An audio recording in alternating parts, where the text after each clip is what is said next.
bienvenidos a su sesión número 7 de la materia de Derecho Laboral de la licenciatura en Administración y Comercialización. El día de hoy vamos a ver la parte del salario y la protección del mismo. El salario, ¿sí? Como nosotros habíamos visto, el salario es la remuneración que debe pagar el trabajador por su trabajo.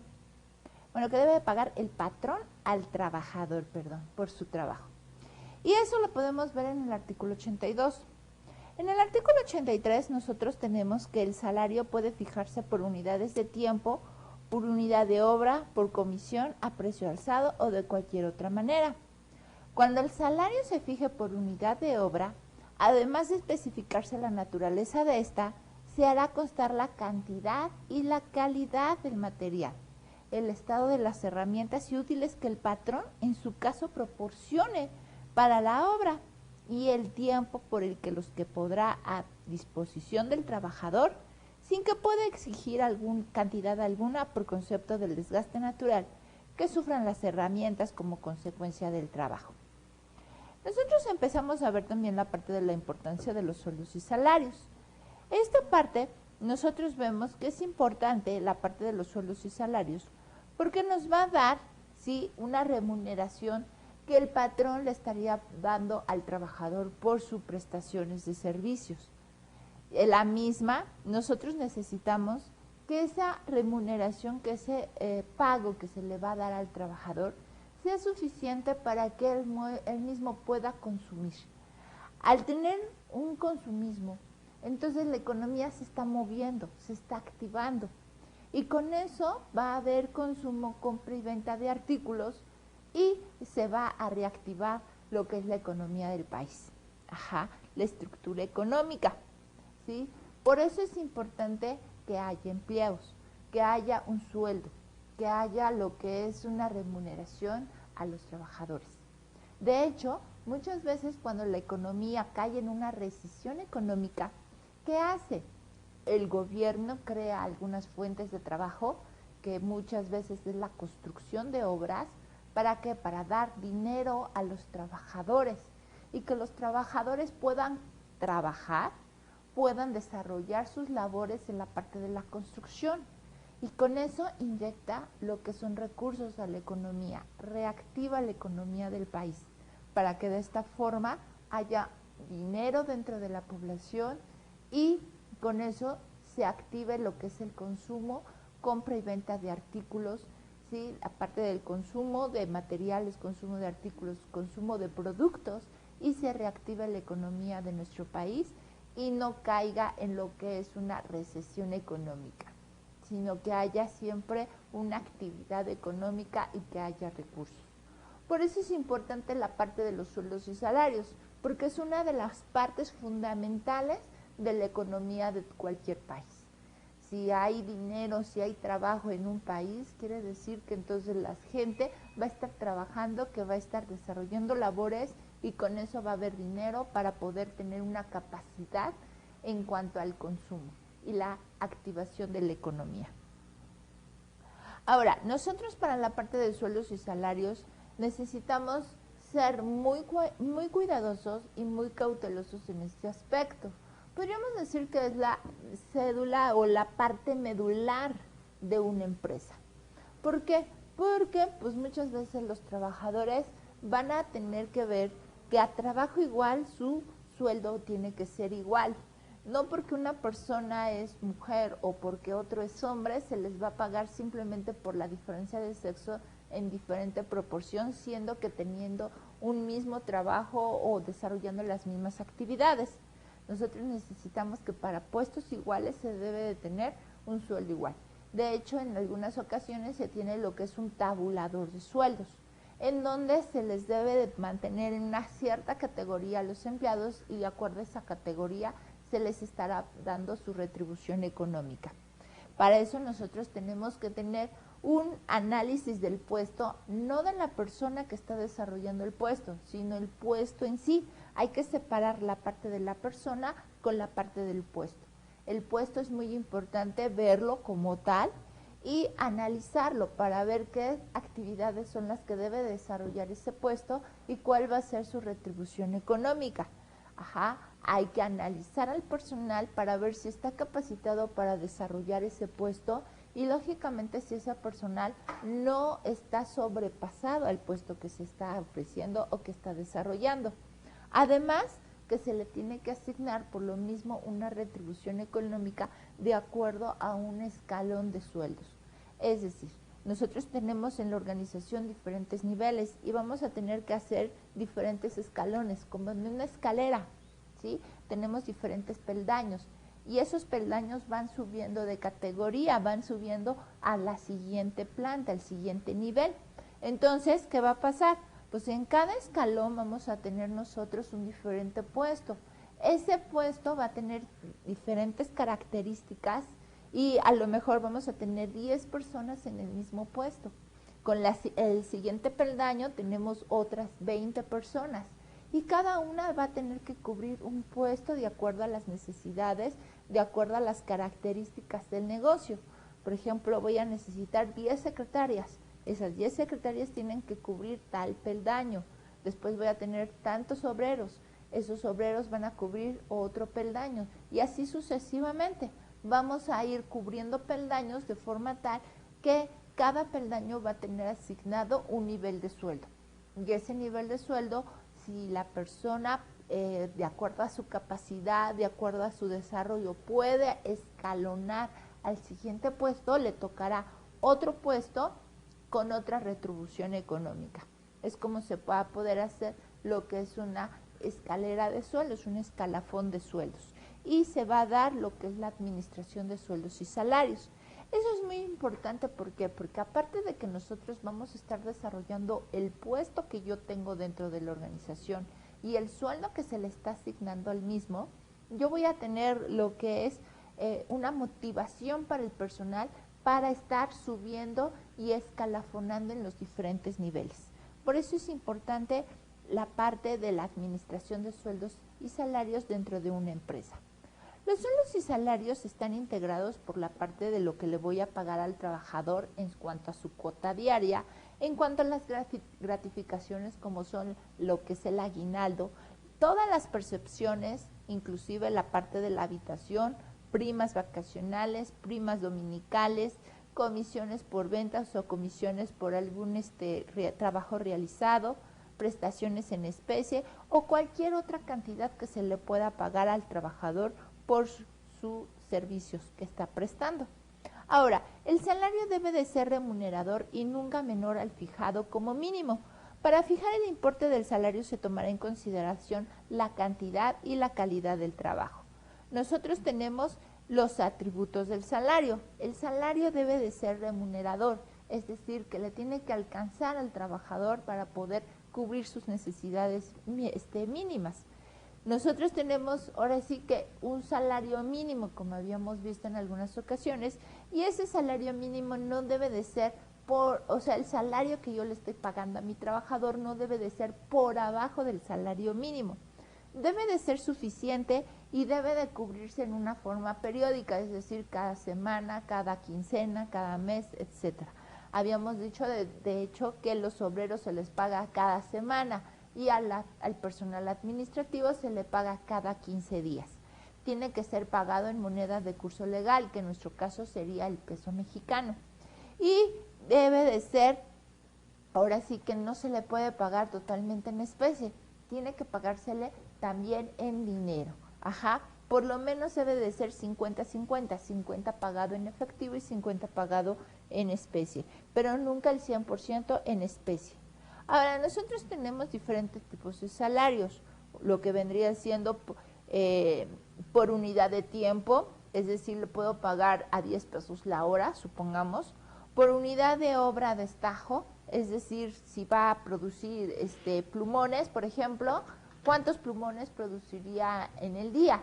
Si va a producir 3 plumones, 4 plumones, entonces yo le voy a pagar por cada plumón 20 pesos, por ejemplo. Puede ser a precio alzado, que como habíamos comentado, a precio alzado es cuando, por ejemplo, van a hacer una obra. Una obra, desarrollan lo que es un edificio y por el pago o por el desarrollo de ese edificio, pues yo le estaría pagando cierta cantidad, ¿no? Entonces eso va a considerar pues lo que vendría siendo mis honorarios, los honorarios de tales arquitectos, los honorarios de los trabajadores, de los arquitectos, ingenieros, las herramientas que van a utilizar, y si el edificio se va a tardar 3 años en construirse, pues yo le voy a pagar los sueldos y salarios de esos 3 sueldos, de esos 3 años, ¿no? Entonces por eso se llama precio alzado, porque va a incluir todo y más aparte va a ser un precio fijo durante 3 años. Entonces tiene que considerarse un precio alzado porque debe de ser por un tiempo determinado, o a lo mejor puede ser por 6 meses, ¿no? Nada más los sueldos y salarios por la parte de los 6 meses. En efectivo y en especie, como les había comentado, tiene que ser pagado en dinero, en curso, en moneda legal, y pagado en cierta parte en especie, ¿no? Sobre todo para algunas tiendas de autoservicio que tienen lo que son productos. Entonces le pueden dar una prestación al empleado para motivarlo, que se le va a dar, por ejemplo, vales, para que los pueda ir a canjear en las tiendas respectivas.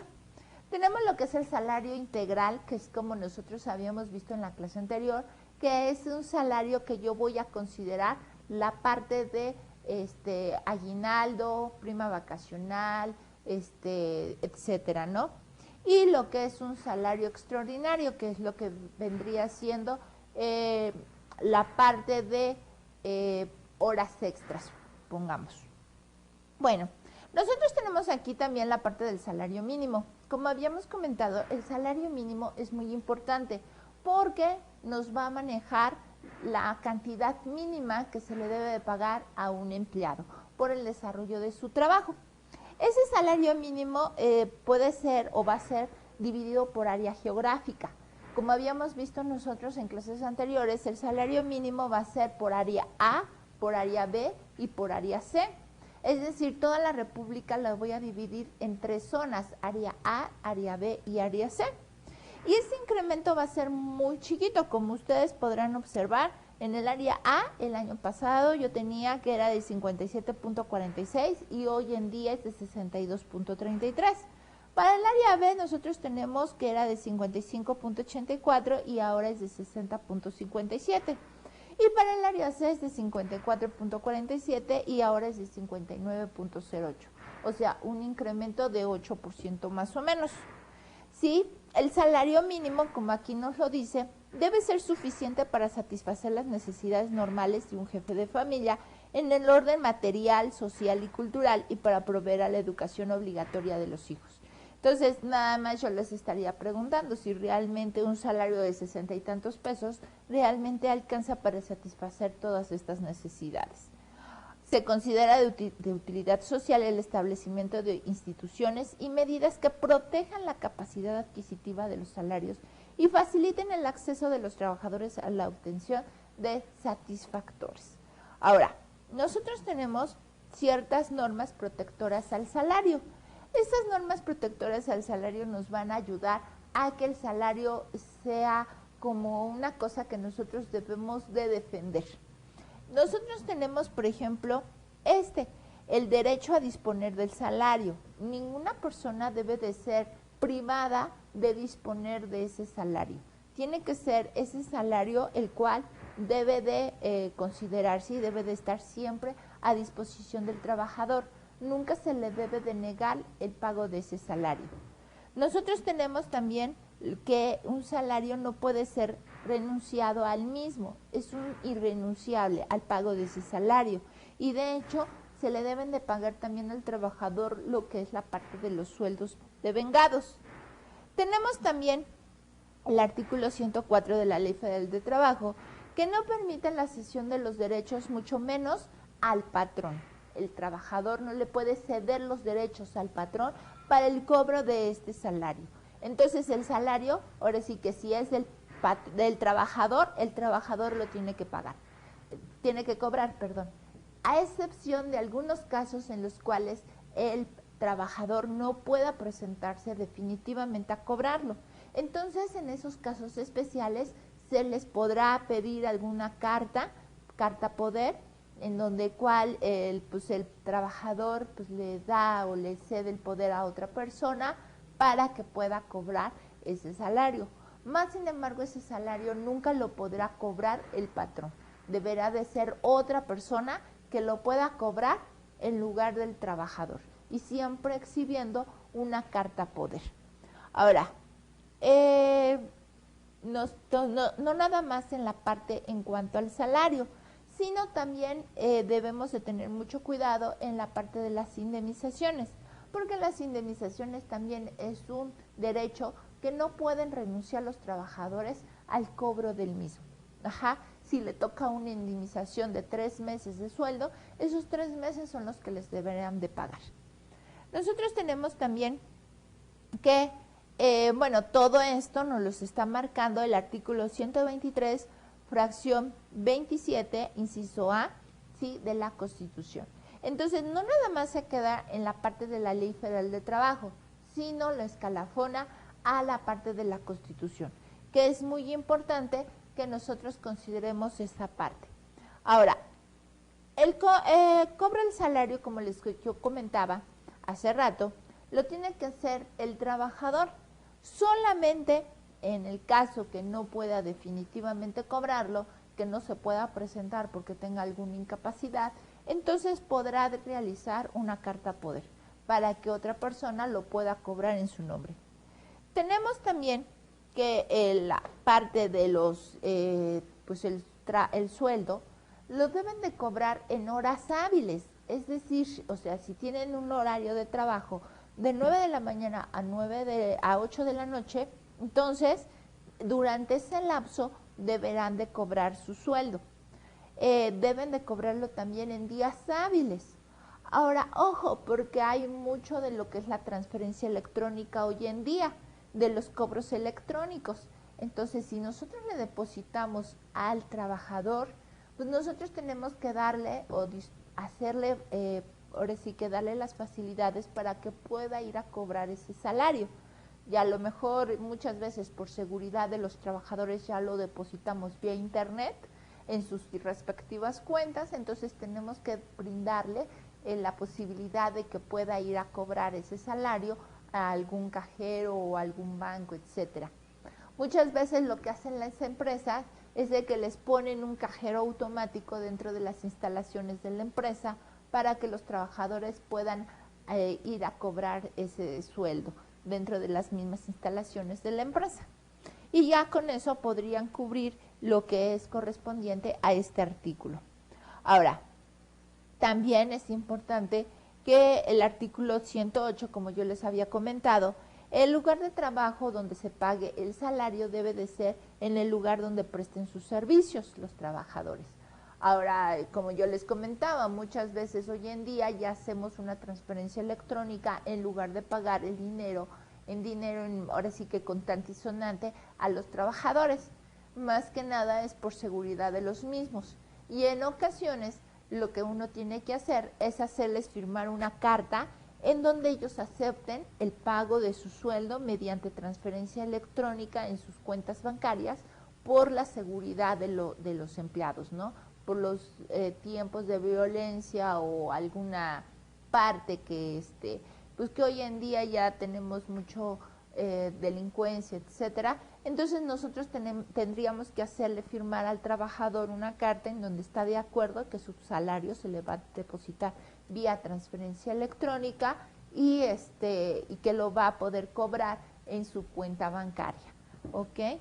Para poder cumplir con esta norma protectora del salario, que es la parte del cobro del salario. Tenemos también, de acuerdo al artículo 101 de la Ley Federal del Trabajo, que tenemos que pagar el salario en moneda nacional, lo que es en moneda de curso legal, que en este caso pues es el peso. Tenemos también que el artículo 105, que nos dice que el pago del salario es sin compensación alguna, es decir, que no le debemos descontar más lo que nosotros tenemos autorizados de acuerdo a esta misma ley, que después nosotros vamos a ver un poquito más al respecto. Adelantándoles, pues es la parte de lo que sería algún préstamo que se le está dando al trabajador, alguna pensión alimenticia o algún descuento por lo que es el fondo, algún fondo que tenga el mismo trabajador. Tenemos también la parte de las prestaciones en especie. Como les había comentado nosotros en ocasiones anteriores, que las prestaciones en especie no tienen que ser del 100% de su sueldo. Ese 100% de su sueldo debe de ser proporcional, es decir, 50% en efectivo, 50% en especie, ¿ok? O sea, no podemos pagar 100% en especie. ¿Por qué? Porque sería violatorio a las normas protectoras del salario. El salario se tiene que pagar en moneda de curso legal y pues, se le puede proporcionar algunas prestaciones en especie, siempre y cuando no rebasen más del 50% del pago en efectivo. Ahora, muchas veces cuando nosotros estamos tratando con algunos trabajadores domésticos, o sea, las personas que nos estarían haciendo el quehacer de la casa, sí, nosotros podemos pagarle pues en efectivo o en especie, 50-50 como yo les comentaba. Más sin embargo, las prestaciones en especie deben de ser ahora sí que iguales a la parte del salario. Nunca se le debe de pagar todo en especie. Siempre tiene que ser 50%, o sea, 50 y 50. Esa sería nuestra relación. Ahora, nosotros tenemos lo que son los almacenes y tiendas de la empresa.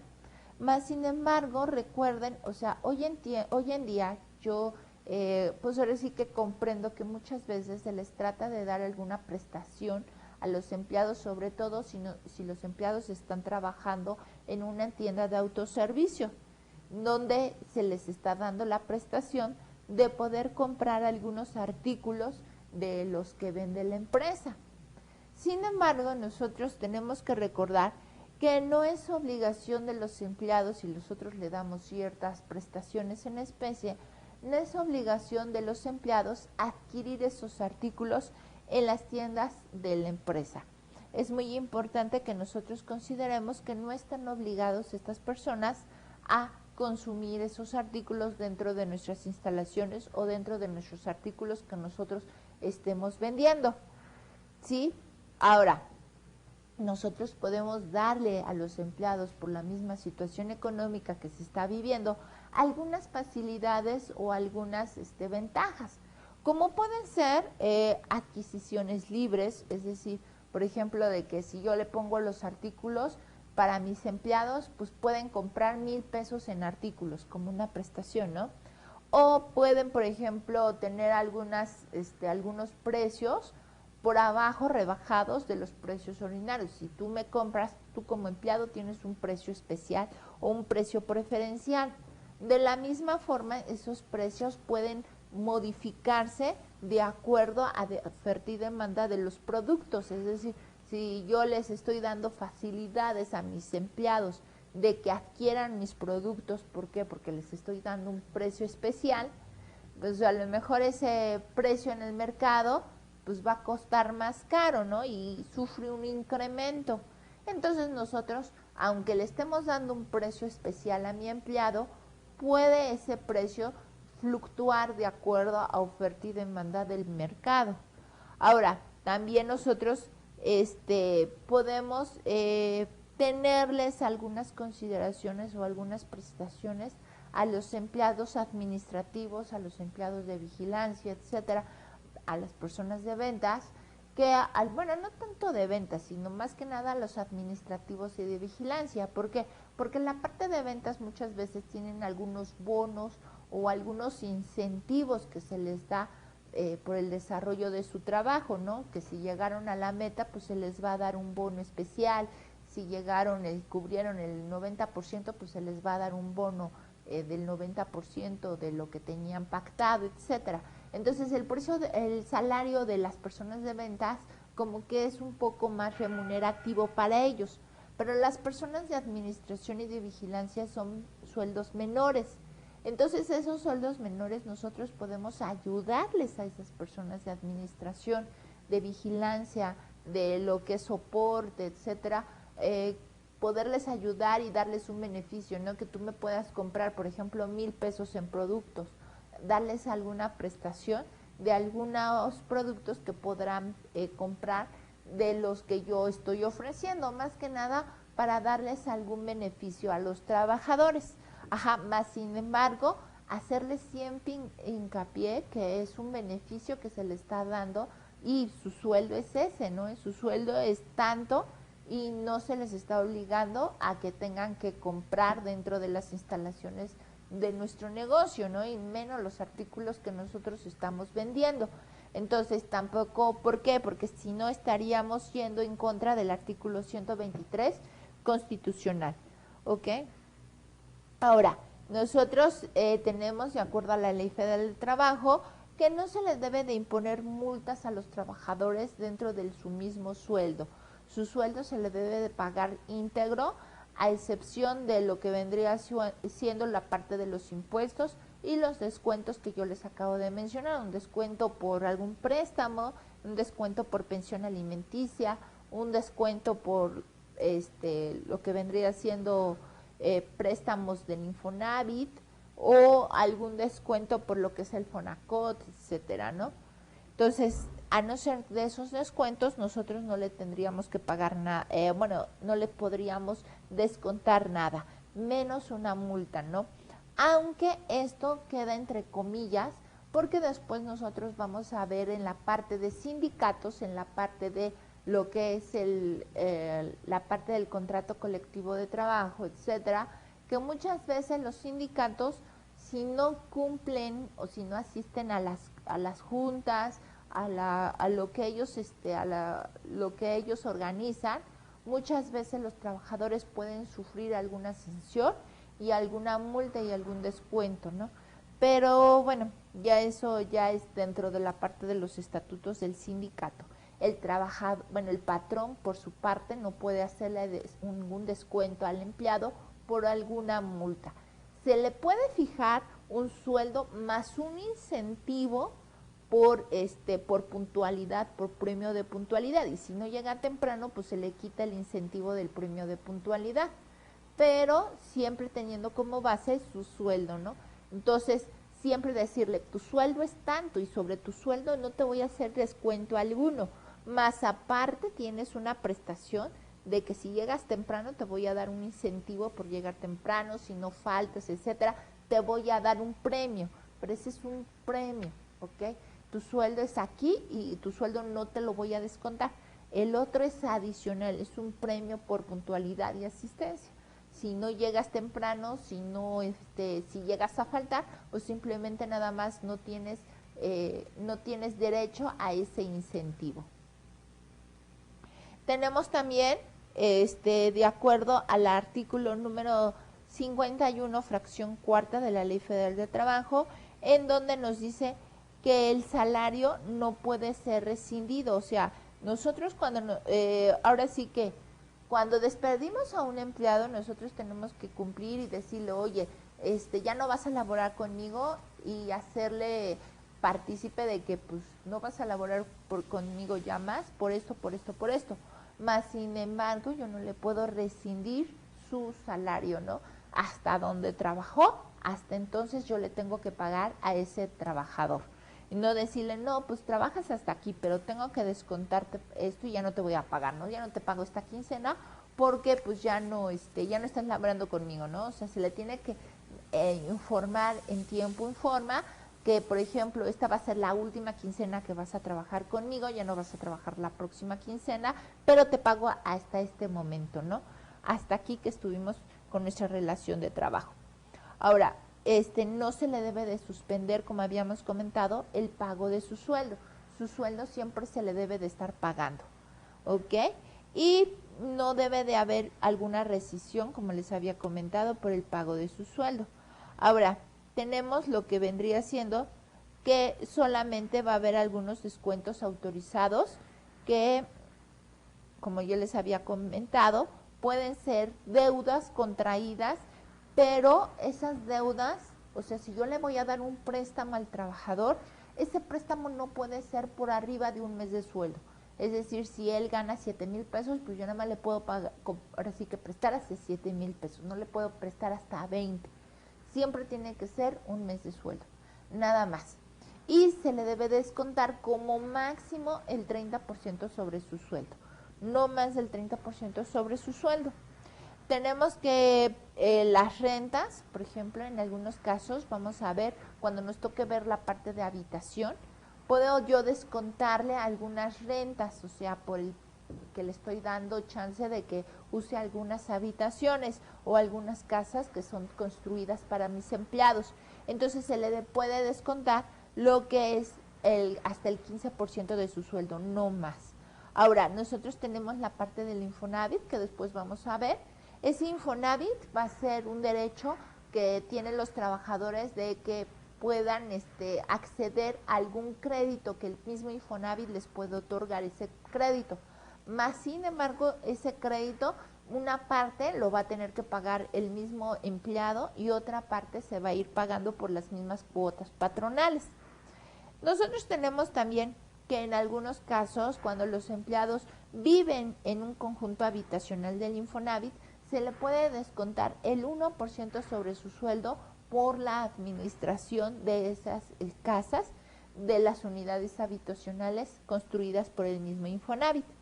Ahora también tenemos que algunas ocasiones tenemos lo que son las cajas de ahorro y los fondos de ahorro. Tenemos lo que son los fondos de ahorro. ¿Cómo manejamos los dos? Son dos personas totalmente diferentes.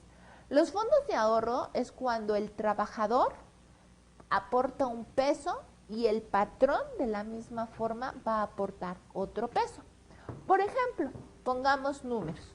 Nosotros tenemos dos figuras como les había comentado. El fondo de ahorro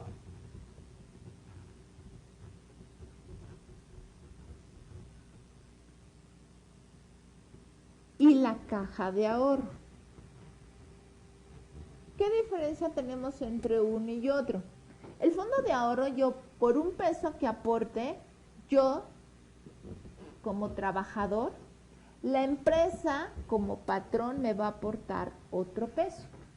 Este peso que está aportando la empresa va a ser una previsión social. Más sin embargo, la caja de ahorro es que el puro trabajador va a aportar dinero. ¿Sí? Ahora, ¿cuál es el beneficio? Pues este beneficio es de que la misma empresa va a tener un gasto y por todo lo que gaste va a ser una prestación que se le va a dar al empleado. Ahora, ¿qué beneficio nosotros tenemos de hacer aquí? Un fondo de ahorro, pues voy a juntar dinero de muchos trabajadores y se va a hacer un fondo. Y este fondo va a poder financiar a la empresa.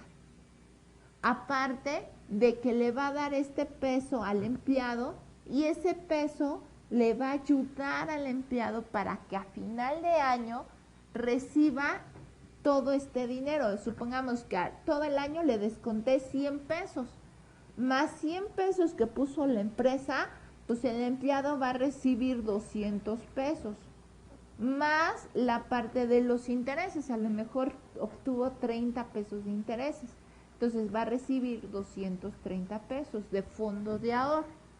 Ahora, ¿qué es la caja de ahorro? La caja de ahorro es cuando los mismos trabajadores se juntan y hacen un fondo. Sí, todos aportan. La empresa no aporta esto. Esa es la diferencia. Un fondo de ahorro la empresa va a aportar. Una caja de ahorro la empresa no aporta. ¿Y qué va a pasar? Los trabajadores pues le van a juntar todo el dinero, van a formar una caja, para decirlo diferente. Aquí forman un fondo entre lo que sería la empresa y los trabajadores para poder financiar a la misma empresa. Esta caja de ahorro la forman los mismos trabajadores y de la misma forma pueden financiar a la empresa o pueden invertirlo en el banco o pueden jugarlo en la bolsa, pues ya es donde ellos decidan qué uso le van a dar, para que al final del año lo que hayan juntado los trabajadores, más todos los intereses y las ganancias, se lo repartan otra vuelta, o sea, vaya de regreso y le den a los trabajadores lo que hayan ahorrado. O sea, si en este caso, por ejemplo, el trabajador, el mismo trabajador, en este caso, el trabajador aportó 100 pesos, le descontaron vía nómina 100 pesos y la empresa le puso otros 100 pesos, entonces fueron 200 pesos más ganancias de 30 pesos, serían 230. En este caso el trabajador solamente aportó 100 pesos más 30 pesos de ganancia, el trabajador al final del año estaría recibiendo 130 pesos. ¿Ok? Entonces son dos esquemas diferentes, pero en los cuales nosotros como empleados vamos a tener ciertos beneficios. Ahora, ese descuento que se le va a hacer al empleado, el empleado no puede decir, ay, descuéntenme todo mi sueldo y todo mi sueldo se va a la caja de ahorro o al fondo de ahorro. No, está topado por la misma ley federal del trabajo hasta el 30% del salario mínimo. Entonces nosotros tenemos que tener mucho cuidado para no recibir aportaciones de los trabajadores superiores al 30% del salario mínimo. Ahora, las pensiones alimenticias también se le va a hacer un descuento a los empleados cuando el juez así nos lo ordene. Nosotros tenemos que recibir un oficio en el cual nos va a decir, fulanita tal demandó a tal persona que labore en su institución y por consiguiente se le va a descontar el 30% de su sueldo o se le va a descontar el 40% de su sueldo. O sea, ¿qué quiere decir? Que, por ejemplo, en el caso de un empleado que le estamos pagando, supongamos que su sueldo es de 200 pesos, pero le estamos descontando 10 pesos de ICPT, 8 pesos de IMSS, y neto a pagar, pues son 18, entonces le estaría pagando 182. Entonces le estoy pagando 182 pesos. Pero en esto tiene una pensión alimenticia. Entonces, ¿qué quiere decir? Que tiene una pensión alimenticia del 50%. Entonces, ¿qué voy a hacer? Este pago lo tengo que partir en dos. Le voy a pagar uno al trabajador y otro a su esposa o a sus hijos, dependiendo cómo me lo especifique la autoridad. Sí, muchas veces va a dar la autoridad, me va a decir, gira un cheque y que la esposa vaya a recogerlo. O gira una transferencia electrónica y deposítalo a tal cuenta de la esposa. Nosotros tenemos que tener mucho cuidado en esa parte de descontarles siempre y cuando nosotros tengamos la orden del juez de lo familiar en donde nos va a decir que le descontemos tanto del sueldo del trabajador y que lo vamos a ir a pagar a su esposa ahora sí que bajo ciertas características, no cumpliendo lo que nos indique la autoridad. Ahora es muy importante que cuando el empleado muchas veces se va, entonces nosotros tenemos que notificarle al juez, oye, ya el empleado fulanito de tal que tenía una pensión con escrito tal, que tú me notificaste tal día y tal, y se le estuvieron haciendo los descuentos vía nómina y le estuve depositando a su esposa en tal cuenta, pues ya se fue. Entonces te comunico que a partir de esta quincena, pues ya no le voy a descontar a nadie, ya no va a recibir dinero su esposa, porque su esposo o porque esta personita, fulanito de tal, ya se fue de mi trabajo. Entonces nosotros tenemos que notificarle al juez de que tal persona se fue de nuestro trabajo, que ya no está más con nosotros y que ya no vamos a realizar esa instrucción que nos estaría dando el juez. Porque si no, después vamos a tener problemas nosotros, porque la otra persona podría demandar porque no estamos nosotros realizando la instrucción que nos dio el juez desde un inicio. Ahora también nosotros podemos descontarle las cuotas sindicales. Cuando un empleado acepta ser miembro de un sindicato, también tiene la obligación de pagar las cuotas sindicales al mismo sindicato. Y tenemos lo que es que cuando el empleado tiene ahora sí que un préstamo por fondos, también se le podrá descontar hasta el 20% de su salario. Ahora tenemos lo que es la parte de aguinaldo. La parte de aguinaldo es muy importante, aunque ya lo habíamos visto en sesiones anteriores. ¿Qué es el aguinaldo? El aguinaldo es pagarle por ley 15 días de su salario. Es decir, si el empleado gana 100 pesos diarios, le estaría pagando 15 días de su salario por un año trabajado. Si el trabajador entró a laborar en febrero, pues se le estaría pagando la parte proporcional de ese año. ¿Ok? Entonces ya tenemos lo que nosotros conocemos como prestaciones de ley. Tenemos lo que son 6 días el primer año, 8 días el segundo, 10 días el tercer año, 12 días el cuarto año, que son las vacaciones, el aguinaldo 15 días y la prima vacacional el 25% sobre vacaciones. Ahora, esto que ya habíamos visto en la clase anterior sobre el salario diario y salario integral. El salario integral, como nosotros lo tenemos aquí reflejado, nosotros vamos a tomar la parte proporcional del aguinaldo y lo que son las vacaciones y su prima vacacional, ¿ok? Entonces, nosotros retomando y ya haciendo más cuentas, la parte de las indemnizaciones tenemos, como habíamos visto, 3 tipos de indemnizaciones. Por un tiempo indeterminado, por tiempo determinado, mayor de 1 año, menor de 1 año. Para un tiempo determinado menor de 1 año vamos a tener que pagarle una indemnización de la mitad de total de sueldos. Para un tiempo determinado mayor de 1 año tendríamos que pagarle una indemnización de salarios de 6 meses por el primer año y de 20 días por cada año siguiente. Y por tiempo indeterminado son 20 días de salario por cada año trabajado, más los 3 meses de sueldo. ¿Ok? Entonces, ese es un caso, por ejemplo, que inclusive nosotros podemos calcular. Recuerden que es muy importante que su sueldo sea sobre un sueldo normal. Si el trabajador gana 100 pesos, pues sobre los 100 pesos. Ese 100 pesos, por ejemplo, lo estaríamos calculando sobre lo que son salarios caídos, vacaciones, aguinaldo, etcétera. Más sin embargo, la prima de antigüedad debe de ser sobre lo que es, aquí decimos, 12 días por año laborado con un límite de 2 veces el salario mínimo. Si el salario mínimo es de 62.33, entonces nuestro tope sería de 124.66, 124 por 12 días cada año que trabaje, ¿ok? El empleado.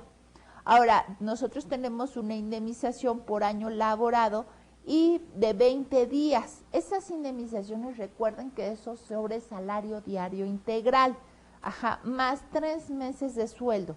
Entonces, si esta persona tiene una antigüedad de 3 años, vamos a tener que tomar salario diario integral por 20 días por 3 años, más aparte 3 meses de sueldo, o sea, salario diario integral por 90 días, ¿ok? Para calcular lo que es la indemnización. El finiquito solamente es por partes proporcionales, o sea, vacaciones, aguinaldo y prima vacacional, en parte proporcional a lo que está laborando en este caso, ¿ok?